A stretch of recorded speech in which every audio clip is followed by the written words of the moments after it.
أهلا وسهلا فيكم مشاهدينا الكرام ببرنامج أمة 2012 جسر التواصل بين الناخب والمرشح.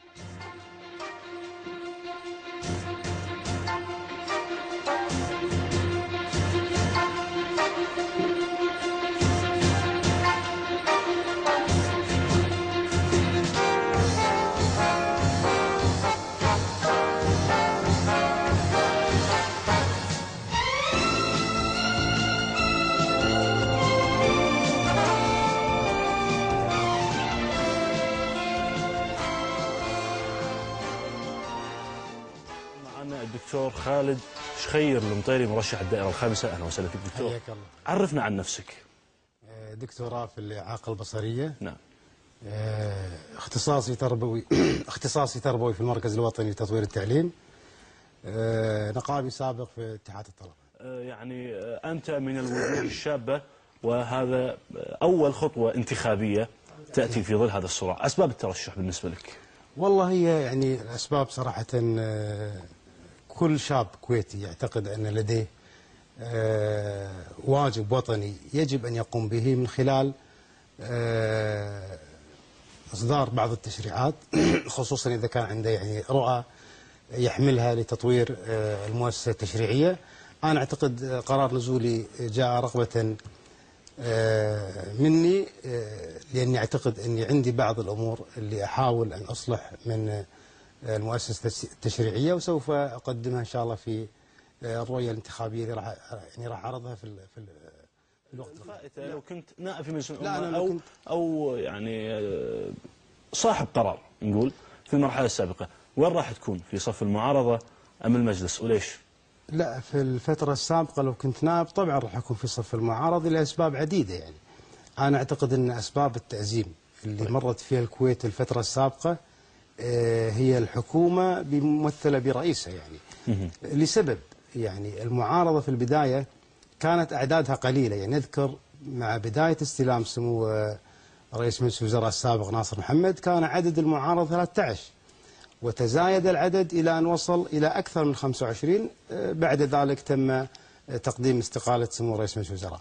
أنا أعتقد أن الإخفاقات التي قامت بها الحكومات المتعاقبة اللي شكلها الشيخ ناصر محمد كانت تتطلب من أي عضو وطني يخاف على الكويت أن يقف بصف المعارضة. وإحنا شفنا كثير من الأسماء كانوا في بداية البرلمان أو المجلس السابق في صف الحكومة، ومن ثم انسحبوا إلى صف المعارضة.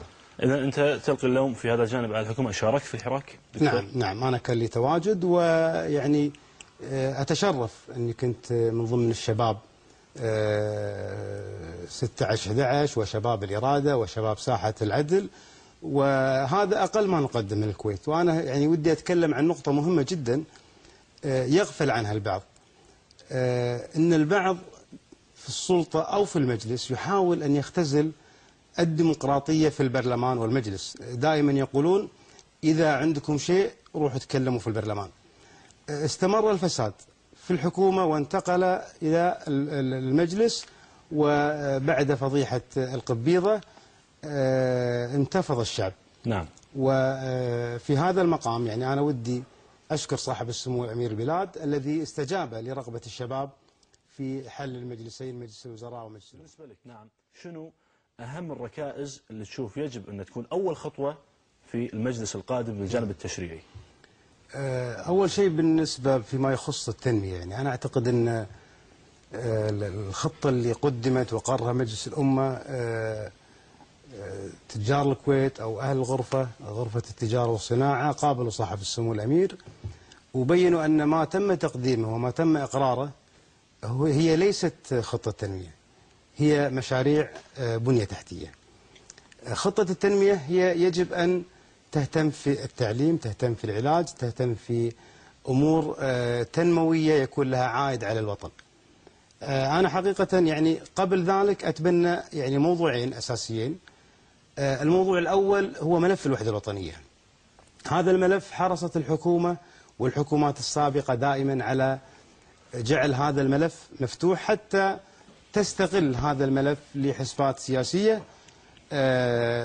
بعد الأحداث الأخيرة اللي صارت عندنا بالكويت الحكومة تقدمت بقانون الوحدة الوطنية، وهذا القانون يعني كثير من القانونيين أبدوا ملاحظات عليه أنه به ثغرات كثيرة. أنا أعتقد أن احنا في الكويت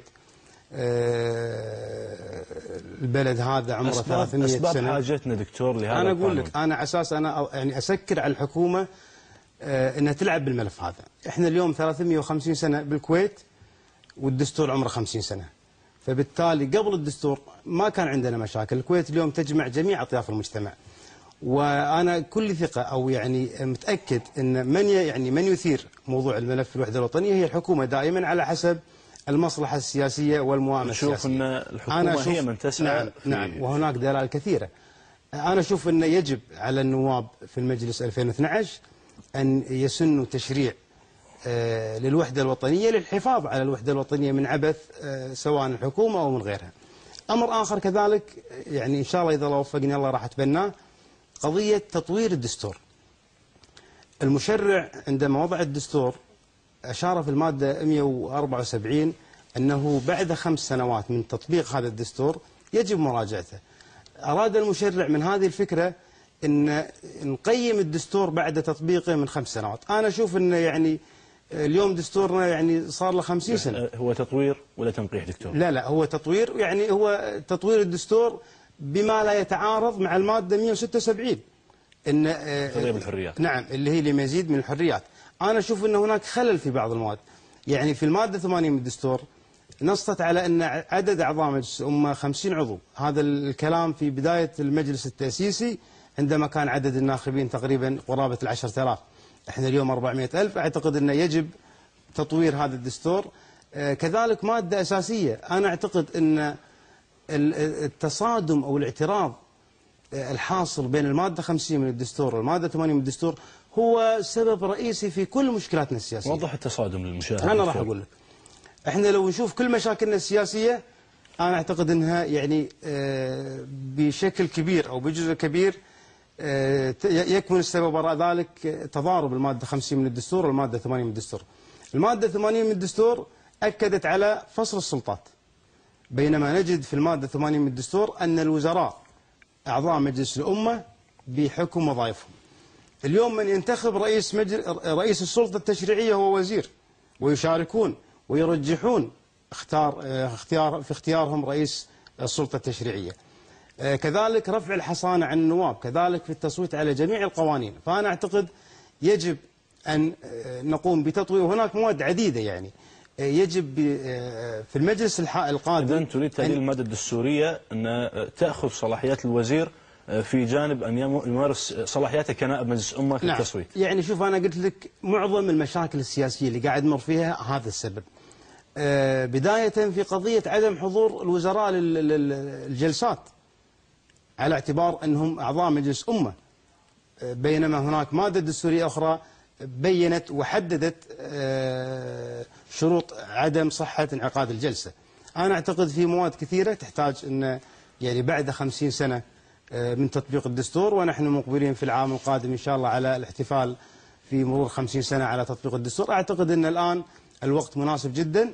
طيب دكتور، هناك يعني النواب السابقين اللي يتكلمون أو أسبابهم لعدم تنقيح أو تعديل الدستور أو تطويره، يقولون أن في هناك من يتربص بالدستور أن يأخذ جزء من صلاحياته أو ينهيها أو يبعدها عن الصلاحيات الدستورية اللي تتيح للمواطن حريات معينة. نعم، أنا أعتقد يعني هذه شماعة استخدمناها فترة طويلة، وكان في الفترة السابقة عندهم حق أن هذا التخوف كان يعني تخوف منطقي. لكن أعتقد في ظل الحراك الشعبي اللي صار في الفترة الأخيرة، اللي أعتقد أنه راح يتوج بمخرجات جيدة في مجلس 2012، أعتقد أن يعني من الضرورة تعديل الدستور أو تطوير الدستور. تصل إلى 2/3 أعضاء مجلس الأمة لتعديل الدستور. هذه المخرجات اللي تتوقع تغيرها تصل إلى 2/3؟ أنا أتوقع المرحلة الجاية حساسة. المرحلة الجاية أعتقد أنها إذا أردنا وكنا صادقين مع أنفسنا وأردنا تطوير الكويت من خلال تطوير دستورنا اللي ينظم العلاقة بين الحاكم والمحكوم وينظم العلاقة بين مؤسسات الدولة جميعا، أعتقد أن يجب إعادة النظر في تعديل الدستور. يعني أنا أعطيك مثال آخر، المادة السادسة من الدستور التي نصت على أن الشعب مصدر السلطات. هذه المادة يعني أنا ما أرى لها يعني دواعم في مواد أخرى.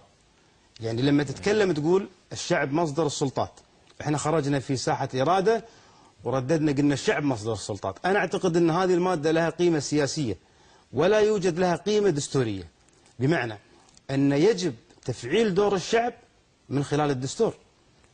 احنا يعني كما هو معروف نظامنا الديمقراطي هو مزيج بين النظام الرئاسي والنظام الديمقراطي، عفوا النظام الرئاسي والنظام البرلماني. فاحنا محتاجين الآن نضيف بعض المواد اللي توضح أو تدعم أو يعني تحدد ميل نظامنا الديمقراطي إلى النظام البرلماني. نعم.